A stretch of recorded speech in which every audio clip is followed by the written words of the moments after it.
اعوذ باللہ من الشیطان الرجیم بسم اللہ الرحمن الرحیم۔ ایک مرد سرور کائنات حضرت محمد مصطفیٰ صلی اللہ علیہ وآلہ وسلم کے پاس آیا اور پوچھا، اے رسول خدا، میں نے قسم کھائی ہے کہ بہشت کے دروازے کو بوسہ دوں، اب میں کیا کروں؟ پیغمبر اکرم صلی اللہ علیہ وآلہ وسلم نے فرمایا، اپنی ماں کے پاؤں کا بوسہ لو اور اپنے والد کی پیشانی کا بوسہ لو، یعنی اگر آپ ایسا کرو گے تم اپنی آرزو اور تمنا کو حاصل کر لو گے۔ اس نے پھر پوچھا، اگر میرے والدین فوت کر گئے ہوں تو کیا کروں؟ پیغمبر اکرم صلی اللہ علیہ وآلہ وسلم نے فرمایا، ان کی قبروں کا بوسہ لو۔ جب حضرت ابراہیم علیہ السلام اپنے بیٹے حضرت اسماعیل علیہ السلام کے دیدار کے لیے شام سے مکہ گئے تو حضرت اسماعیل علیہ السلام گھر پر نہیں تھے اور حضرت ابراہیم شام واپس آ گئے، اور جب حضرت اسماعیل گھر واپس لوٹے تو ان کی اہلیہ نے حضرت ابراہیم علیہ السلام کے آنے کا ذکر کیا، اور حضرت اسماعیل علیہ السلام نے اپنے والد کے پاؤں کے نشانوں کو تلاش کیا اور اپنے والد کے احترام میں ان کے پاؤں کے نشانوں کا بوسہ لیا۔ نبی کریم صلی اللہ علیہ وآلہ وسلم نے ارشاد فرمایا، والدین کے ساتھ نیک سلوک کرنے والا بہشت میں پیغمبروں سے صرف ایک درجہ کے فرق پر ہوگا، اور والدین کا عاق شدہ جہنم میں فرعونہ سے صرف ایک درجہ نیچے ہوگا۔ حضرت امیر المؤمنین علیہ السلام فرماتے ہیں، والدین کے ساتھ نیکی کرنا واجبات الہیہ میں سب سے بڑا فریضہ ہے۔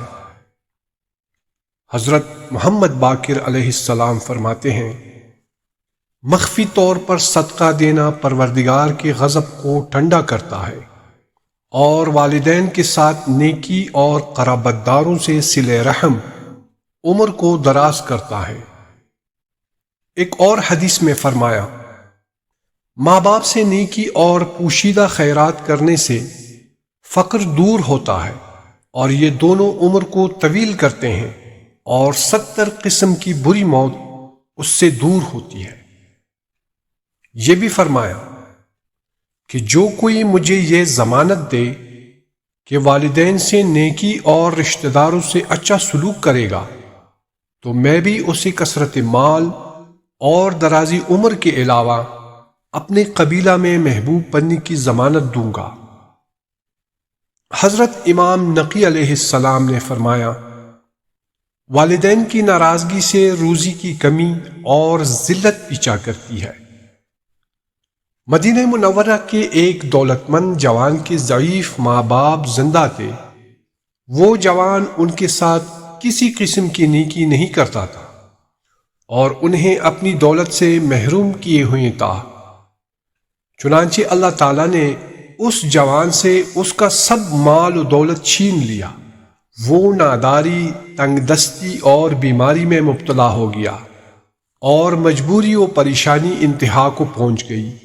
جناب رسول خدا صلی اللہ علیہ وآلہ وسلم نے فرمایا، جو کوئی ماں باپ کو تکلیف پہنچاتا ہے اسے اس جوان سے عبرت حاصل کرنی چاہیے۔ اللہ تعالیٰ قرآن کریم میں ارشاد فرماتا ہے، اور آپ کے رب نے یہ فیصلہ کر دیا ہے کہ لوگوں، تم اس کے سوا کسی کی عبادت نہ کرو اور ماں باپ کے ساتھ اچھا برتاؤ کرو۔ اگر ان میں سے ایک یا دونوں تمہاری زندگی میں بڑھاپے کو پہنچ جائیں تو انہیں اف نہ کہو اور انہیں ڈانٹو نہیں، اور ان کے ساتھ نرمی اور ادب و احترام کے ساتھ بات کرو، اور جذبہ رحمت کے ساتھ ان کے سامنے تواضع اور انکساری اختیار کرو، اور دعا کرو کہ اے میرے رب، جس طرح ان دونوں نے بچپن میں میری پرورش و برداشت کی تھی تو ان پر رحم فرما دے۔ پروردگار ہمیں والدین کی خدمت کرنے کی توفیق عطا فرما، جن کے والدین حیات ہیں انہیں سلامت رکھ، اور جن کے والدین اللہ کو پیارے ہو چکے ہیں ان کی مغفرت فرما اور انہیں جنت میں اعلی مقام عطا فرما، آمین یا رب العالمین۔